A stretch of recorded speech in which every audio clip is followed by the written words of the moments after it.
When Marlene Belgood's husband died, she was left as the sole breadwinner to their 10 children.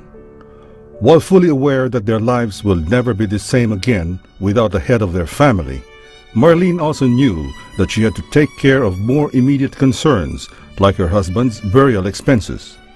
The 41-year-old mother is a microloan client of the Rural Bank of Guinobatan. Within 3 days after her husband died, she received her microinsurance claim, which helped pay for her husband's burial expenses. Recognizing this financial need, the Rural Bankers Association of the Philippines Microenterprise Access to Banking Services, or the RBAP-MABS program, with the assistance of USAID, sought to expand the microfinance services of rural banks by promoting partnerships with qualified insurance companies to provide access to quality microinsurance products and services. Building on the support from USAID, RBAP, through its technical arm, RBR-DFI, has received funding for the International Labour Organization's Microinsurance Innovation Facility to assist with their effort to develop a turnkey training and microinsurance licensing support initiative for all interested member rural banks to become licensed microinsurance brokers and agents. The goals of RBAP are to support their members to easily meet regulatory compliance and provide microinsurance coverage to at least 1 million rural bank clients and another 3 million dependents. Avelina Altaya makes and sells bamboo furniture and sells candles outside a church in Cebu.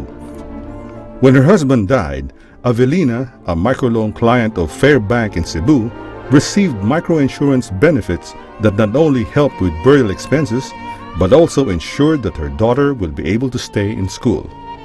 Mura na ako sulti sa akong pag-insuran ako, napasalamat kog dako nga kaloy sa Ginoo nga wa ko maghabili ng utang. Fairbank started providing formal microinsurance services to its clients in October 2010.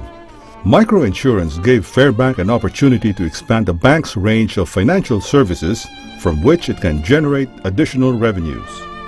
More importantly, microinsurance services respond to the need of rural bank clients and their families to provide adequate risk protection. This also results in high client satisfaction and increased customer loyalty. Rural banks have a big network.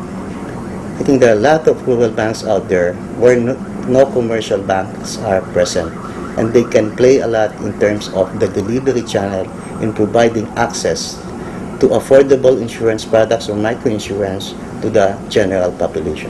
By facilitating linkages among rural banks as delivery channels and commercial insurance providers as risk carriers, effective delivery of microinsurance products is ensured. To this kind of partnership, I can see the rapid growth of the microinsurance business in a manner that is sustainable, that is legitimate, and one that is protective of customers.